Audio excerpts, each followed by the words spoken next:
하나님이 인간에게만 주신 특별한 선물이 있습니다. 많은 선물이 있지만 그 중에 하나가 양심이라고 하는 것입니다. 동물에게는 양심이 존재하지 않습니다. 동물들은 본능만 있을 뿐입니다. 이 양심은 하나님이 인간에게만 준 우리 마음속에 일종의 나침판 같은 것입니다. 그런데 이 양심은 고정된 것이 아닙니다. 양심은 가변적인 것이라고 성경이 가르치고 있습니다. 그래서 우리가 잘못 방치하면 이 양심은 더럽혀질 수가 있고 악해질 수가 있고 화히 말해서 불에 타서 없어질 수가 있다. 그렇게 가르칩니다. 디모데전서 4장 2절에 자기 양심이 화인을 맞아서 외식함으로 거짓말을 하는 자들이라. 이렇게 말씀하고 있습니다. 오늘 성경에 보면 한 통치자가 그의 양심이 서서히 타락해가는, 양심이 죽어가는 모습이 기록되어 있습니다. 우리가 이 땅을 살면서 이 양심이 점점 화인 마를 수가 있습니다. 양심이 점점 더럽혀질 수가 있습니다. 나중에는 작동도 안 할 수가 있습니다. 이것을 예방하기 위해서 또는 죽어가는 양심을 살리기 위해서 우리가 어떻게 해야 될까? 오늘 본문 말씀은 그것을 우리에게 말씀해 주고 있습니다. 바로 그 통치자의 이름이 헤롯 안티파스입니다. 이 헤롯은 예수님 탄생 때 있었던 그 헤롯이 아닙니다. 다른 헤롯입니다. 이 헤롯 안티파스가 왕이 되자마자 결혼을 했는데 그 결혼한 여자가 사마리아 공주였습니다. 그런데 이혼을 했다, 이렇게 기록이 남겨지고 있습니다. 왜 이혼했는가? 그 이혼의 원인을 보니까 못생겨서. 그런데 이 헤롯이 정말 큰 잘못을 하나 합니다. 그것이 뭐냐면 자기 동생의 아내가 너무 이쁜 거예요. 근데 아무리 그렇다고 하더라도 자기 동생의 아내를 뺏을 수는 없잖아요. 근데 자기 동생 제수를 강제로 뺏어서 자기 아내로 삼았습니다. 지금도 그 당시에도 이것은 있을 수 없는 일입니다. 하지만 많은 민중들은 목숨이 아까워서 쉬쉬했습니다. 욕은 했지만. 그런데 하나님이 쓰셨던 그 당시에 세례 요한이 과감하게 그의 죄를 지적했습니다. 왕이시여, 그것은 잘못된 행동입니다. 이제 이 헤롯이 그를 옥에 가두었지만 일말의 양심이 있었습니다. 그 증거를 오늘 본문 20절에서 볼 수가 있습니다. 헤롯이 요한을 의롭고 거룩한 사람으로 알고 두려워하여 보호하며 또 그 말을 들을 때 크게 번민을 하면서도 달갑게 들음이러라. 온갖 죄를 다 짓고 있으면서도 하나님의 사람 세례 요한에게는 이 세례 요한을 하나님의 사람으로 보았어요. 그리고 두렵고 떨었어요. 그 말 들을 때 마음에 번민이 됐어요. 하지만 그의 말을 다 버린 것이 아니고 달게 들었다. 이렇게 말씀해 주고 있습니다. 처음에 헤롯은 그래도 양심이 작동되는 사람이었습니다. 일말의 양심이 있었던 사람이었습니다. 그런데 그 양심을 점점 버리고 있습니다. 그 이유가 무엇일까요? 첫 번째로 이 헤롯 안티파스는 자기 자신의 그 본능의 욕구를 컨트롤하지 못했습니다. 제어하지 못했습니다. 우리에겐 전부 다 본능이 있습니다. 다 욕심이 있습니다. 이 욕심은 나쁜 것이 아닙니다. 저 욕심꾸러기, 저 나쁜 놈. 그러지만 욕심은 정말로 좋은 것입니다. 왜냐하면 욕심은 우리에게 인생을 살아가는데 많은 의욕을 제공합니다. 그래서 물욕, 또 명예욕, 또 식욕, 장수욕, 성욕, 인간에겐 전부 다 욕심이 있습니다. 그 욕심은 삶의 추진력이 되기도 하고 이 욕심 때문에 사람이 더 활기차게 됩니다. 욕심을 많이 부르셔야 됩니다. 그런데 욕심을 잘 관리해야 됩니다. 관리하지 못하고 제어하지 못하면 그 다음에 죄가 되는 것입니다. 성경이 이렇게 말씀합니다. 야고보서 1장 14절에 오직 각 사람이 시험을 받는 것은 자기 욕심에 끌려 미혹됨이니 욕심이 잉태한 즉 죄를 낳고 죄가 장성한 즉 사망을 낳느니라. 욕심이 잉태하면 이걸 자꾸 커지면 죄가 되고 이걸 관리하지 못하면 사망, 죽는데요. 극단적인 얘기입니다만 어느 작은 도시에 노 부부가 작은 여관을 하면서 근근히 살고 있었습니다. 근데 이 부부에게는 자식이 하나 있었습니다. 아들이 있었는데 이 아들이 그만 탈선해가지고 학생 시절에 집을 나갔습니다. 그리고 소식이 없습니다. 근데 이 아들이 이제 가전 고생을 하다가 성공을 했어요. 돈을 많이 벌어가지고 이제 그래도 회개가 돼서 회개하는 마음으로 부모님을 찾아서 그 여관으로 들어갔습니다. 세월이 많이 흘렀기 때문에 서로 알아보지를 못했습니다. 아들은 부모님을 놀려주려고 이제 큰 가방 하나를 맡겼습니다. 주인장 어른, 가방을 좀 맡아주세요. 그리고 이제 들어가서 잠이 들었습니다. 그런데 할아버지가 이게 뭔가 궁금해서 열어봤더니 현금 다발이 빼곡하게 있는 거예요. 지금으로 말하면 수십억, 수백억이 들어있는 거예요. 그래서 너무너무 가슴이 쿵쿵거려서 닫았습니다. 한참 있다 보니까 욕심이 생겼어요. 그리고 욕심이 잉태하기 시작했습니다. 야, 저거 있으면 내가 잘 살 수 있을 텐데, 이 고생 안 할 텐데, 빚도 갚을 수가 있을 텐데, 노후가 행복할 텐데. 그래가 넌지시 할머니에게 여보, 임자, 우리가 이 돈을 좀 가집시다. 할머니가 무슨 망측한 소리세요? 저 젊은이만 없애면 우리 돈 다 우리 거가 될 수 있어. 누가 알아? 아무도 본 사람 없잖아. 할머니가 말렸습니다.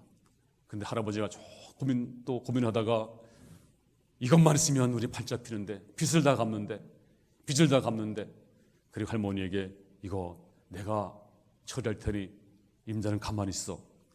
할머니가 몰라요. 난 몰라요. 당신 마음대로 하세요. 이 말은 할머니가 허락했다는 얘기예요. 그래서 칼을 시퍼렇게 갈았습니다.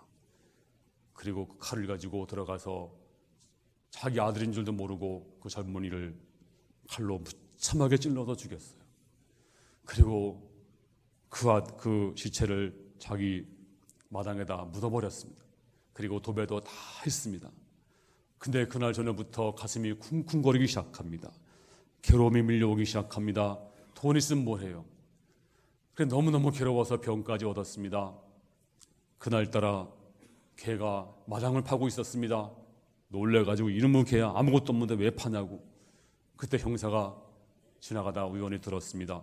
뭐 아무것도 없는데 파? 그래서 파보니까 사람 시체가 나왔습니다. 알아보니까 애타게 찾던 그 집 아들이었습니다. 좀 과장된 얘기 같아요. 하지만 여러분, 우리가 욕심이 잉태하면, 욕심을 제어하지 못하면 이것이 바로 사망이 됩니다. 성경은 말하기를 양심이 더러워지면 불타 없어지고 굳어지고 죽어진다고 말씀했습니다. 그러므로 우리 욕심, 욕구, 본능을 잘 관리해야 됩니다. 지성과 이성으로. 그것이 아니면 그것 할 수가 없어요. 우리의 믿음으로, 주님 주신 믿음으로 우리 욕심을 잘 관리하면 우리는 믿음의 사람이 될 수가 있을 줄로 믿습니다. 두 번째는 자기 자신을 잘 지키지 못했어요. 허영심 때문에. 이 허영심을 이제 사전에 보면 분수 없는 자기 과시 욕구 이렇게 나와 있습니다.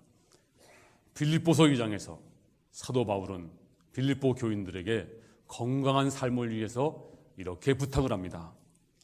빌립보서 2장 3절 다 같이 읽겠습니다. 시작. 아무 일이든지 다툼이나 허영으로 하지 말고 오직 겸손한 마음으로 각각 자기보다 남을 낮게 여기고. 이 말씀을 킹 제임스 버전이라고 하는 영어 성경에 보면 이 허영이란 말이 이렇게 나와 있어요. 베인 글로리. 무슨 뜻인지 아시죠? 영어 단어 하나 잘 배우세요, 학생들. 글로리가 뭐예요? 영광이에요, 영광. 아주 아름다운, 엄청난 그 하늘에 있는 영광, 뭐 상상도 못한 아름다운 영광이죠. 근데 베인은 뭐예요? 비어있다, 속빈, 아무것도 없는 껍데기, 이 베인입니다. 합쳐가지고 베인 글로리는 뭐예요? 영광스럽게 보이는데, 겉보기에는 엄청난 것 같이 보이는데 속빈 강정, 아무것도 없는 게 베인 글로리. 그게 바로 뭐냐면 허영이에요. 허영 뭘까요? 아무것도 없는데 있는 것처럼 과대 포장하는 이것이 허영입니다. 왜 그랬을까요? 오늘 본문 6장 22절에 보니까 헤로디아의 딸이 친히 들어와 춤을 추어 헤롯과 그와 함께 앉은 자들을 기쁘게 한지라. 왕이 그 소녀에게 이르되 무엇이든지 내가 원하는 것을 내게 구하라, 내가 주리라. 잔치가 벌어졌어요. 근데 헤로디아가 누굽니까? 헤로디아는 자기 동생의 아내였어요. 지금은 자기 아내가 됐죠. 이 헤로디아의 딸이 나오더니 갑자기 춤을 추기 시작했어요. 전설에 의하면 배꼽춤이라고 해요. 저도 배꼽춤을 본 적이 있습니다. 하도 보라 그래서 성지순례 갔더니 바로 이 헤로디아 딸 살로메라고 이름이 붙여진 이 살로메가 추었던 배꼽춤을 보러 가자고 그래서 갔어요. 저는 재미가 없었어요. 전 춤이 별로 취미가 없어요. 춤도 못 추지만 우리 학생들 춤추는 거 보면 정말 대단해요. 어떻게 막 이렇게 하는지 대단해. 저는 옛날부터 율동이 너무너무 싫었어요. 그래서 별로 안 좋아서 시무룩하게 있는데 다른 분들은 정말 뭐 너무너무 뭐 배꼽이 돌아간다고 아니 왜 배꼽을 내놓고 추냐고, 춤추는데 그냥 추지. 근데 그게 너무너무 아름답다는 거예요. 오늘 헤롯도 그 춤을 보고 세상 말로 뿅 간 거예요. 그래가지고 뭐라고 한지 아세요? 23절에 또 맹세하기를 무엇이든지 내가 내게 구하면 내 나라의 절반이라도 주리라. 참 환장을 노르시지. 아니 아무리 춤을 잘 췄다고 해서 나라 절반을 줍니까? 이게 말이 되는 겁니까? 이게 바로 허영입니다. 말도 안 되는 어디 들떠가지고 기분 내키는 대로 그냥 기분대로 한다 하면서 그냥 이 허영에 들떠 있는 걸 볼 수가 있습니다. 사실은요, 이 사람은 나라 반을 줄 수 있는 처지가 아닙니다. 이 사람은 분봉왕이었습니다. 그 당시에는 로마가 그 나라를 지배했습니다. 로마가 그 나라를 지배하기 위해서 나라를 4등분 나누었어요. 그리고 4분의 1만 갈릴리 지역만 헤롯 안티파스에게 네가 다스려라. 그리고 실제 실권은 누가 있었어요? 로마 총독, 로마에서 파견된 빌라도가 이제 총독이었습니다. 빌라도가 실권이 있는 거지 껍데기 왕이 뭘 줄 수가 있습니까? 줄 수도 없으면서도 베인 글로리면서도 줄 수 있는 것처럼 착각을 하고 그냥 기분 내키는 대로 기분 내고 있는 걸 이렇게 볼 수가 있습니다. 성경은 비전을 말씀합니다. 하지만 허영은 경계합니다. 비전과 허영은 다른 것입니다. 저와 여러분들은 꿈을 가져야 됩니다. 꿈은 좋은 것입니다. 비전은 필요한 것입니다. 하지만 허영은 잘못된 것입니다. 인생을 망치는 것입니다. 누가 그러잖아요. 변화는 좋은 거지만 변질은 나쁜 것이다. 그런 것처럼 성경은 이렇게 말씀했습니다. 시편 131편 1절에 여호와여 내 마음이 교만하지 아니하고 내 눈이 오만하지 아니하오며 내가 큰 일과 감당하지 못할 놀라운 일을 하려고 힘쓰지 아니하나이다. 이 말씀은 내 분수를 내가 합니다. 내가 분수대로 살겠습니다.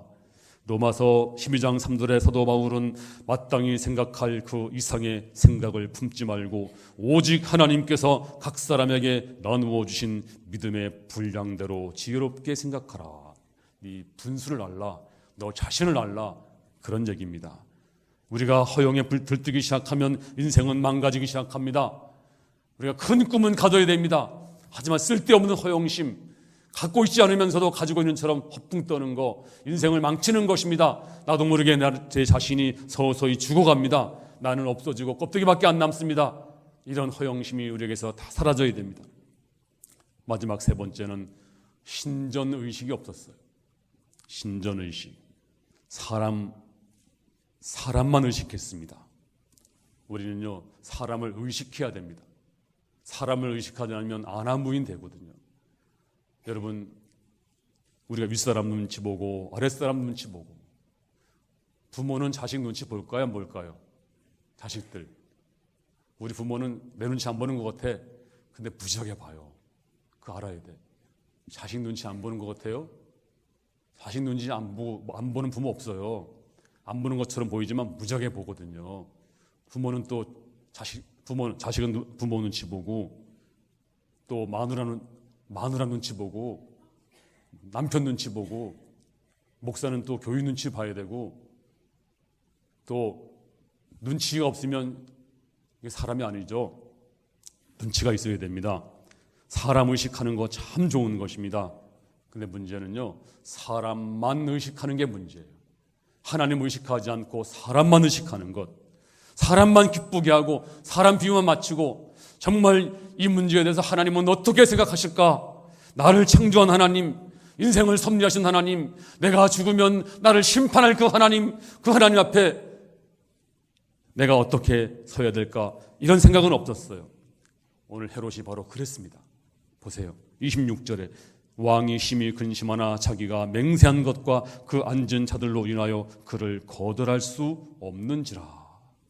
자, 춤을 추니까 이 왕이 완전히 맛이 가서 나라 절반도 주겠다 그러니까 살로메가 엄마한테 가서, 엄마가 누구예요? 헤로디아. 지금의 헤롯의 부인.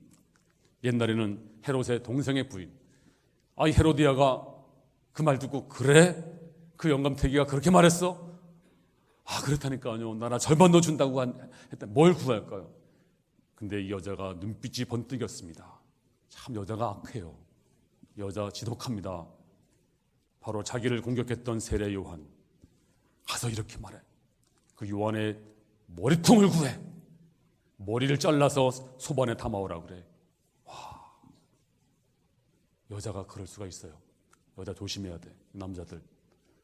남자는 여자 조심하고, 여자 남자 조심하고. 요즘에 여자들한테 공손하게 말했다가는 다 성추행이야. 무조건 야단만 쳐야 돼, 여자한테. 좋은 말 하면 안 돼. 좋은 말 하면 다 성추행 되니까. 그건 농담이고요. 하여튼 간에 이 여자가 요한의 머리를 구했습니다. 이 딸이 가서, 폐하, 제가요, 나라 절반도 필요 없고요, 저 세례 요한의 머리를 주세요. 소반에 머리를 잘라가지고 소반에 담아서 저에게 선물로 주세요. 그랬더니 그 말을 들은 세례 요한이 그래도 양심이 약간 남아있어서 고민하기 시작했어요. 크게 번민했지만, 그런데 이제 머리를 자르기로 결심했어요. 그 이유가 뭔지 아세요? 허영 때문에. 그리고 사람들 자기 체면 때문에. 지금 하나님의 사람을 어떻게 목을 칠 수가 있습니까? 근데 하나님의 앞에서 신전의식이 없었어요. 신전의식. 하나님 앞에 내가 서 있다. 그러면 그런 이제 계약을 했더라도, 허풍을 떨었더라도, 그래 내가 잘못했어. 내가 정말 뭐가 쉬었나 봐. 그리고 회개해야 되는데 그러지 않고 사람 때문에, 사람만 의식했습니다. 이것이 문제입니다. 종교개혁이 있을 1570년대 그리고 약 100년이 지났을 때 유럽은 굉장한 문제가 많았습니다. 경제적으로, 정치적으로 가치관이 다 혼란되어 있었습니다. 그럴 때 스위스만, 제네바만 참 살기 좋은 나라였어요. 살기 좋은 도시였습니다. 왠지 알아요? 거기에 바로 칼빈이 있었습니다. 칼빈은 그 당시에 제네바의 양심이었다라고 했습니다. 근데 칼빈에게 있어서 중요한 좌우명이 있었습니다. 인생의 좌우명. 그게 뭘까요? 코람데오. 코람데오가 뭔지 아세요? 코람은 앞에서, 데오는 하나님. 그러니까 하나님 앞에서. 나는 하나님 앞에 있다. 하나님이 지금 내가 생각을 하든지 행동을 하든지 나는 하나님 앞에 있다. 신전의식이 있었습니다. 그래서 그 도시는 아름다운 도시가 되었습니다. 헤롯 안티파스는 그 의식이 없었어요. 신전의식이 없었습니다. 그래서 목을 자르는 비극의 주인공이 되었습니다. 그러면 그 후에 행복했나요? 아니에요. 그 인생은 불행했다는 증거가 있습니다. 오늘 15절에 어떤 이가 그가 엘리야라 하고 또 어떤 이는 그가 선지자니 옛 선지자 중에 하나와 같다 하되, 무슨 말이냐면 세례요한이 죽은 다음에 예수님이 나타나가지고서 막 귀신을 쫓아내고 죽은 자를 살리고 세례를 베푸니까 야, 저분은 엘리야 같아. 어떤 예수님은 선지자가 아니야? 선지자가 아닐까? 그때 세례요한이, 그때 안티파스 헤롯이 뭐라고 하는지 아세요? 자, 16절 시작. 헤롯이 듣고 이르되 내가 목벤 요한 그가 살아났다 하더라. 그 마음속에서 이제 항상 가슴이 쿵쿵거렸습니다. 의인을 죽였으니까요. 근데 예수님이 나타나니까 이거 큰일 났구나. 내가 목베어 죽인 예수가 살아났구나. 그래가지고 괴로움을 느끼는 걸 볼 수가 있습니다. 내가 미쳤지. 어쩌다가 내가 하나님의 종을 죽였을까? 내가 걸쳤지. 내가 왜 그랬을까? 그걸 행복하지 않았습니다. 천벌 받을지 몰라. 바로 요한이 살아났구나. 우리나라 역사에서 세조 아시죠? 자기 조카 단종을 유배를 보내고 그것도 못 알아 죽이고, 그래서 그 무덤이 지금 장릉 영월에 있습니다만, 그런데 그 후로 양심의 가책이 있었대요. 13년을 살았는데 세조가 꿈에 형수가 나타나가지고 예의 못된 조카 죽인 놈아, 그리고 침을 뱉었대요. 지 침이 등에 맞았는데 그게 헌대가 나가지고 그게 낫질 않고 전전긍긍하다가 죽었다는 기록이 있습니다.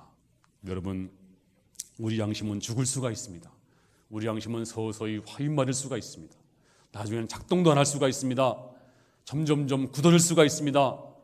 여러분, 우리 몸이 점점 굳어지는데요, 나이가 들면 중풍이 오고 간경화 오면 굳어지는 것입니다. 노인들은 감각이 한 박자 느려요. 왜? 자꾸 감각이 떨어져요. 자꾸 굳어져요. 양심도 굳어지면 정말로 큰일입니다. 양심이 살아나야 됩니다. 늑대를 잡을 때 어떻게 잡는지 아세요? 늑대를 잡을 때 늑대는요, 피를 좋아해요. 짐승의 피를. 그래서 에스키모인들이 이제 양을 잡아서 양의 피를 양동에다 집어넣습니다. 양동에 가득 집어넣은 다음에 거기다가 예리한 칼을 바깥으로 뾰족뾰족하게 나오게 칼을 숨겨둡니다. 그리고 꽁꽁 얼립니다. 그리고 그 얼음 덩어리를 갖다가 늑대가 다니는 길목에 갖다 놓습니다. 그럼 늑대는 이게 웬 떡이냐? 그 피를 핥아 먹습니다. 핥아 먹으면 입이 마비가 돼요. 왜? 얼음이니까. 그러면 어떻게 되는지 아세요? 그 속에 뭐가 들어있어요? 칼이 들어있어요. 입이 다 헤어집니다. 나중에는 입이 다 혀도 잘라지고 입도 다 잘라집니다. 이것도 모르고 계속 빨아먹는 것. 그러다가 나중에 피 흘리고 쓰러져 죽으면 에스키모인들이 가서 다 주워다가 양식을 하기도 하고 털을 벗겨서 쓰기도 하고 그렇습니다. 양심이 굳어지면 죽음밖에 없습니다. 양심이 굳어지면 불타버리고 없어지면 하나님 앞에 설 수가 없습니다. 회복이 안 됩니다. 그러면 진짜 회복이 안 될까요? 회복되는 방법이 있습니다. 바로 하나님 앞에 서야 돼요. 고람되어 신전의식, 주여 내가 주 앞에 섰습니다. 그리고 회개하셔야 됩니다. 하나님, 제게 회개영을 부어주세요. 제가 회개하게 하여 주세요. 제 마음을 어루만져 주세요. 제 마음을, 단단한 마음을 깨뜨려 주시옵소서. 그리고 주님의 보혈을 의지하세요. 오늘 고난주일입니다. 바로 우리 주님이 나의 죄를 위해서 십자가에서 피를 떨구어 나의 모든 죄를 용서해 주었습니다. 오 주님, 주의 보혈, 주님의 피, 내가 주의 피를 의지합니다. 주의 피로 내 죄를 덮으소서. 내 더러운 양심을 씻겨 주시옵소서. 오늘 예수님의 보혈이 여러분과 함께하면 우리의 양심은 살아날 줄로 믿습니다. 주의 놀라운 보혈을 의지하시기 바랍니다. 히브리서 9장 14절에 하물며 영원하신 성령으로 말미암아 흠없는 자기를 하나님께 드린 그리스도의 피가 어찌 너희 양심을 죽은 행실에서 깨끗하게 하고 살아계신 하나님을 섬기게 하지 못하겠느냐. 할렐루야. 예수님의 피를 이 시간 의지하시기 바랍니다. 예수님의 피를 여러분 먹고 마시기 바랍니다. 예수의 피가 여러분 심령을 적시킬 수 있기를 바랍니다. 예수의 피가 해답입니다. 오늘 주의 피가 내 마음에 적셔 올려 주보혈 나를 정결케 하고 주보혈 나를 자유케 하니 주 앞에 나 예배하는 시간 나의 모든 것 주께 드리네. 오 주여, 나의 마음에 주의 보혈이 흐르게 하시옵소서. 내 양심을 살려주시옵소서. 오늘도 거룩한 주일, 이 고난 주일에 주님이여 나 위해 십자가에 죽으신 주님, 그 보혈을 내가 믿습니다. 다 양심이 살아날 수 있기를 바랍니다. 깨어나기를 바랍니다. 주 앞에 온전한 축복이 충만하기를 주님의 이름으로 축원합니다.